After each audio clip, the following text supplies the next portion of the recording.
Hey guys, this is Dave Hagger. How are you going?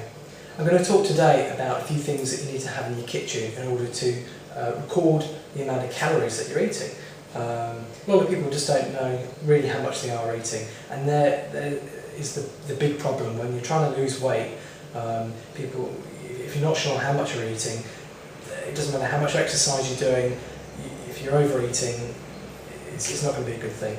Okay, so a few things you need to have to start recording the amount of calories you need. You need to start obviously measuring the amount of food that you're eating. So a good way to do this is using some measuring scales. So you can get just get a decent pair of measuring scales, kitchen scales. You can get them from Harvey Norman, David Jones for about $100. So it's a worthwhile investment doing that. If you don't have a pair of scales at this stage, then you can find these for a couple of dollars. These are just like the measuring cups. So you've got here like 250 millilitres. These are really good for measuring liquids.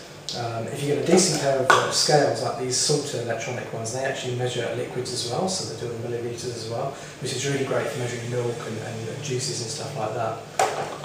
So that's the first thing you need to have a look at. The second thing that you need to make sure you've got handy, at least in the kitchen, is a calculator. You're going to need to sort of work out some of the calories, do a couple of sums, and using calculators.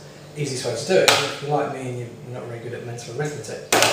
Third thing you're going to need is a diary. So go out and buy yourself a diary. If you need to, just have a separate one from your usual daily stuff that you do, normal work stuff. Just have one just specifically just for food and exercise. It doesn't have to be a big one like this. It can just be a small one.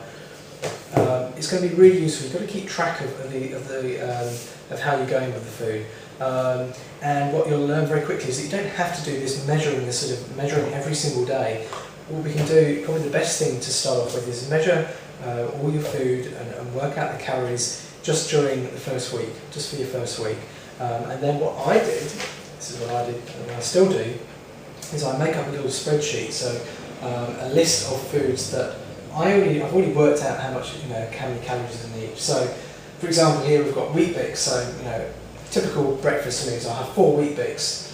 So I know, that two Wheat Bix is 175 calories. So I know that milk, 250 millilitres of milk, is exactly 103 calories. Okay, so I've got this little list. I just stick this up on the fridge, so it's nice and easy for me. So I don't have to go around sort of working out every time I have a sort of bowl of cereal. I don't have to work out the calories. I know that as long as I'm getting the right amount measured out with the scales, that I'm getting the same amount of calories every time.